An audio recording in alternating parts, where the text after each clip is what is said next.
Hello everyone, greetings to all. YouTube के भारतीय इतिहास और संस्कृति के चैनल में आप सभी का स्वागत है। मैं हूं शशांक शर्मा, आप सभी का इस मंच पर स्वागत है।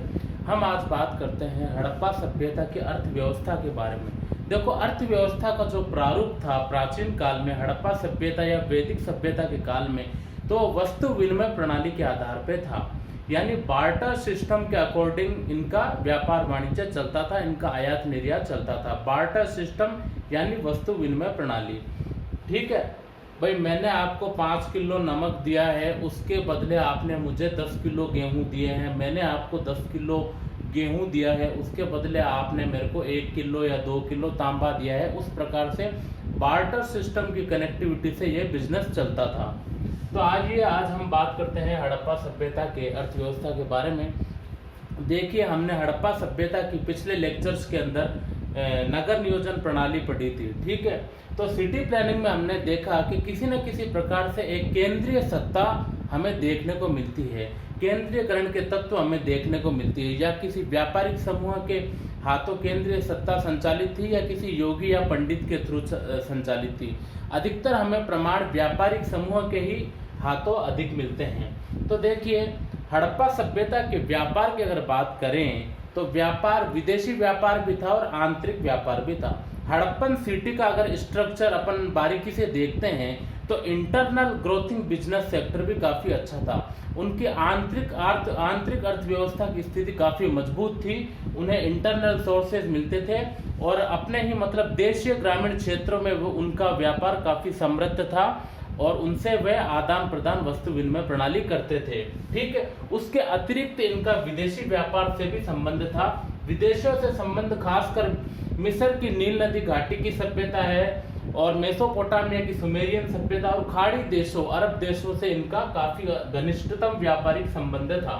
ठीक है, हड़प्पा के प्रारूप पर नजर डालते हैं, हम उनके आर्कियोलॉजिकल फैक्टर पर नजर डालते हैं तो हमें बड़ी संख्या में एक जैसी मोहरें मिलती है, एक समान मोहरें मिलती है, एक जैसी लिपि मिलती है। हड़प्पन स्क्रिप्ट उसे अभी तक पढ़ा नहीं जा चुका है। ठीक है, और लोथल के गोदीबाड़ा बंदरगाह के साक्ष्य मिलते हैं जहां से जहाजों में लाद लाद कर बड़े पैमानों से आयात निर्यात होता था। ठीक है, और इसी तरह मापन की विधियां समान विधियां और वस्तु विनिमय प्रणाली अर्थव्यवस्था के स्वरूप है जो बार्टर सिस्टम पर आधारित है। देखिए, हड़प्पा शहरों की अगर बात करते हैं तो वहाँ हर प्रकार का व्यापार क्षेत्र हमें देखने को मिलता है। ठीक है, जैसे कि अपन देख सकते हैं कि सेलखड़ी की मोहरें बनाने वाले अधिकतर मोहरें हमें हड़प्पा की सेलखड़ी की मोहरों से ही प्राप्त हुई है। ठीक है, सेलखड़ी नाम के एक चिकने पत्थर से बनती थी। कार्लेनियन के मनके वगैरह बनाने हैं। देखो, कार्लेनियन के मनके का कारखाना था चन्हू दड़ों के अंदर था, जो सिंध में स्थित है, एक पुरातात्विक शहर स्थित है। तो चन्हू दड़ो है और इसके अतिरिक्त मेसोपोटामिया वगैरह से इनसे काफ़ी अच्छा बिजनेस टर्म्स था। ठीक है, अब अपन बात करते हैं कि हमें एक 2500 ईसा पूर्व का एक अभिलेखीय साक्ष्य प्रमाण मिला है जो हड़प्पा के व्यापारिक गतिविधियों पर नजर डालता है। ठीक है, और हड़प्पा के मतलब विकसित हड़प्पा के चरण के महत्व को भी स्पष्ट करता है।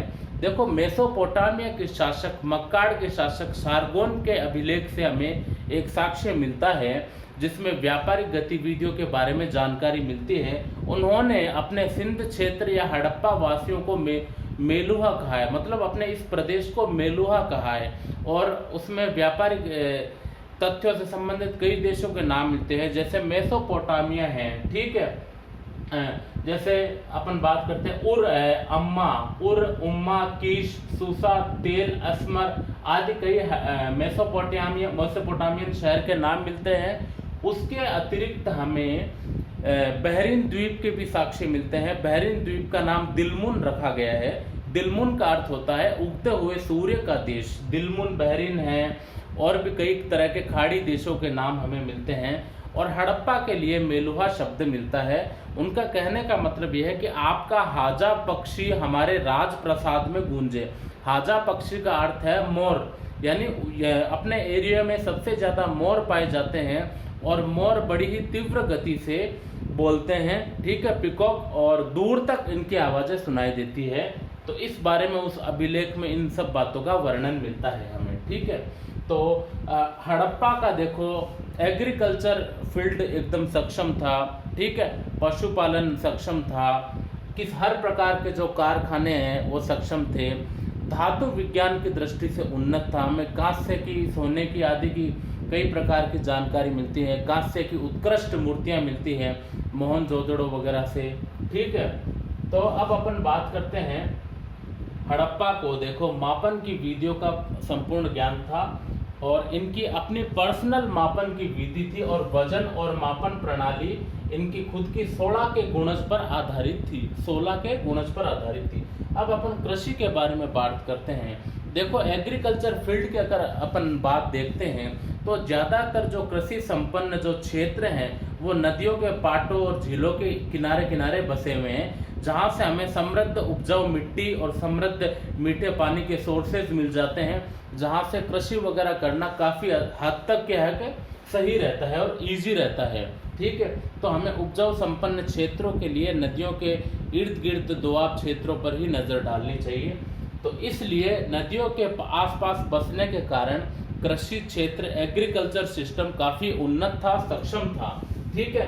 कृषि के अगर हिसाब से अगर अपन सामान्य दृष्टिकोण डालें तो गेहूं, जौ, सरसों, तिल, मसूर और भी कई प्रकार के फल फूल पत्तियों, नींबू वगैरह के इनके अपने को एग्जाम्पल मिलते हैं। गुजरात में कुछ क्षेत्रों में बाजरा के साक्ष्य मिलते हैं और चावल के साक्ष्य हमें लगभग नगण्य मिलते हैं। उत्तर भारत में हमने देखा उत्तर पश्चिम में चावल के साक्ष्य बहुत कम मिलते हैं, जबकि नॉर्थ ईस्ट जोन में हमें काफ़ी मात्रा में चावल के साक्ष्य मिलते हैं, ठीक है।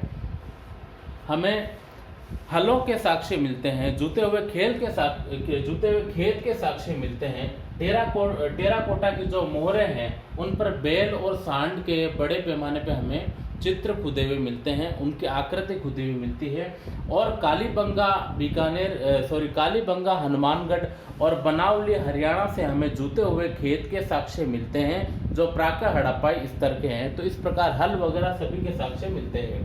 देखिए हड़प्पा सभ्यता में अपने क्षेत्र में हमें नहरों के साक्ष्य नहीं मिलते, किंतु अफगानिस्तान का जो व्यापारिक स्थल है, जो व्यापारिक चुंगी कह सकते हैं, सोर्तगई नाम का स्थल है, वहाँ हमें नहरों के भी साक्ष्य मिलते हैं। वहाँ नहरों के माध्यम से भी कृषि सिंचाई इत्यादि होती थी। और लोथल से हमें चक्की के पार्ट मिले हैं दो, मतलब वो जो पुरानी चक्की आती है जिनमें अपन गेहूं या धान डालते हैं और पीसते हैं, तो वो लोथल से हमें चक्की के पार्ट वगैरह के साक्ष्य मिलते हैं। तो इस प्रकार कृषि का प्रारूप था हड़प्पा के नगरों का।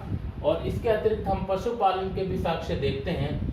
देखिए सबसे पहले कपास उगाने का श्रेय किसे जाता है विश्व में? सबसे पहले विश्व में कपास उगाने का श्रेय हड़प्पा वासियों को ही जाता है। सबसे पहले कपास की खेती हड़प्पा वासियों ने की और कालांतर में यूनानियों ने इसका नाम सिंडस रखा, ठीक है। किसका नाम? कपास का नाम यूनानियों ने ही सिंडस रखा, या सेडोन भी कह सकते हैं उसे, ठीक है। तो अब पशुपालन की बात करते हैं। देखिए हमें मोहरों में एक श्रृंगी सांड के साक्ष्य मिलते हैं जो एक काल्पनिक पूजनीय पशु माना गया है, ठीक है। किंतु कुबड़ वाले सांड बैल, भैंस, बकरी, भेड़, सुअर, कुत्ता, बिल्ली, हाथी, इस प्रकार के हिरण वगैरह, आमरी से हमें हिरण के साक्ष्य मिले हैं। इस प्रकार से कई हमें जानवरों के जीव जंतुओं के साक्ष्य मिलते हैं। घोड़ा यहाँ नगण्य है, हमें घोड़ों के साक्ष्य नहीं मिलते। कुछ मात्रा में हमें लोथल है, मोहनजोदड़ो से उसके अंश मिलते हैं। सुरकोतड़ा से घोड़े के दांत वगैरह मिलते हैं। इस प्रकार से लाइटली हमें घोड़ों के साक्ष्य मिलते हैं, किंतु इस संस्कृति से घोड़ों का कोई संबंध नहीं है। घोड़ों का संबंध, अश्वों का संबंध वैदिक संस्कृति से है। देखिए अब शिल्प कला की बात करते हैं। तो हड़प्पा वासी शिल्प कला में अधिक उन्नत थे, अपन यह नहीं कह सकते, किंतु उसके कंटेम्प्रेरी मेसोपोटामिया के लोग और मिस्र के नील नदी घाटी के लोग शिल्प कला में थोड़े अधिक उन्नत थे।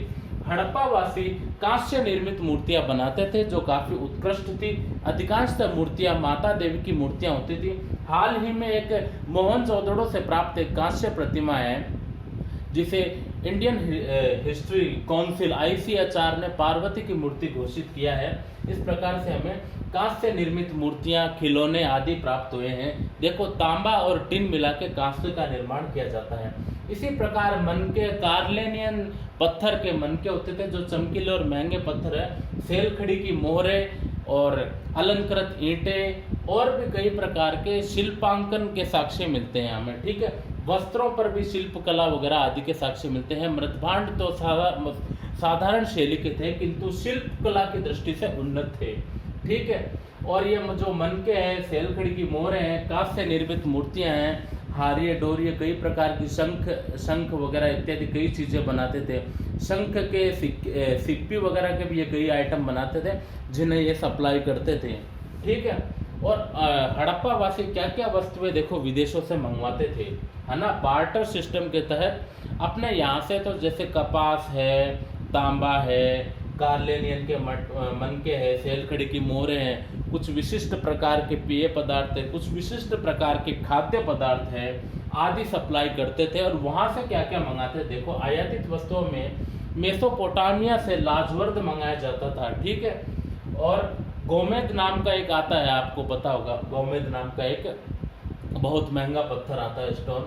गोमेद मंगाते थे सौराष्ट्र से, ठीक है। सोना मंगाते थे अफगानिस्तान, ईरान और कर्नाटक से सोना आयातित होता था। तांबा अपने खेतड़ी है, बलूचिस्तान है, ओमान से भी प्राप्त होता था। ओमान यानी बहरीन से, ठीक है, बहरीन के पश्चिम में ओमान। और चांदी की बात करते हैं तो चांदी अफगानिस्तान, इराक से मंगवाई जाती थी, अफगानिस्तान से और ईरान से मंगवाई जाती थी। सीसा है विशेषतः ईरान से मंगाया जाता था। इस प्रकार हड़प्पा का जो बार्टर सिस्टम के अनुरूप अर्थव्यवस्था है वो काफ़ी सक्षम थी। हमें इकोनॉमिकल सिस्टम के बारे में और भी गहन पढ़ने की ज़रूरत है, किंतु सामान्य अनुरूप से इकोनॉमिक सिस्टम हड़प्पा का यही है, ठीक है। हमने आज बेसिक कॉन्सेप्ट के बारे में चर्चा की है कि हड़प्पा का अर्थव्यवस्था का सिस्टम कैसा है। इस प्रकार से ये लोग काफ़ी मेहनती थे और उन्नत चीज़ें बनाना जानते थे, शिल्पकला की दृष्टि से भी उन्नत थे, कृषि क्षेत्र में भी उन्नत थे। तो इनका जो व्यापार वाणिज्य है, ठीक है, वस्तु विनिमय प्रणाली के आधार पर देश विदेशों से, आंतरिक क्षेत्रों से सक्षम था। और हड़प्पा का जो विकसित अवस्था का चरण है लगभग 2500 ईसा पूर्व के आसपास के, काफ़ी डेवलप्ड सिस्टम था। तो थैंक यू वेरी मच। हमने हड़प्पा की अर्थव्यवस्था पढ़ी है, उसका सामान्य स्ट्रक्चर यह है और इसके मैं नोट्स दे दूंगा आपको, वहाँ आप इसे कम्प्लीटली समझ जाओगे, क्योंकि आपने लेक्चर तो सुन ही लिया कि भाई किस किस तरह से व्यापार वाणिज्य करते हैं। एक मेरा ब्लॉग है और एक मैंने वीडियो भी बना रखा है, आप उस पर भी देख सकते हैं। आप उसमें स्टार्टिंग से देख सकते हैं कि नवपाषाण काल के अंदर ग्रामीण बस्तियों ने किस किस प्रकार से संघर्ष करके अपने आप को डेवलप किया, डेवलप करने के बाद किस किस प्रकार से उन्होंने व्यापार वाणिज्य सक्षम किया और अपने आप को शहरीकरण के युग में प्रवेश करवाया, ठीक है। इसके बारे में मेरा वीडियो है जो मेहरगढ़ साइट के विशेषतर संबंध में है, जो आप हड़प्पा के विकास में भी आप इसे देख सकते हो। उसके बाद में इसे देखो, धीरे धीरे देखो, आपको पता ही है, सामान्य सी बात है, धीरे धीरे हम जिस स्थान पर रहने लग जाते हैं जो हमारे लिए उपयुक्त है, जलवायु अनुकूल है, ठीक है, हमें मीठे पानी के सोर्सेस मिल रहे हैं, उपजाऊ भूमि है, तो वहाँ हम अपने आप ग्रो अप कर जाएंगे, अपने आप ग्रोथ कर लेंगे। तो धीरे धीरे इसी तरह हड़प्पा का भी क्या है क्या अर्थव्यवस्था उन्नत हुई और बिजनेस डेवलप हुआ और उसी प्रकार नगरों की भी स्थापना अच्छे ढंग से हो पाई। तो thank you very much for watching मी। आज के लिए इतना ही काफ़ी है। कल अपन हड़प्पा सभ्यता के और आगे बात करेंगे। यह हड़प्पा सभ्यता लेक्चर 4 है, ठीक है, चौथा चरण है। Thank you very much for watching.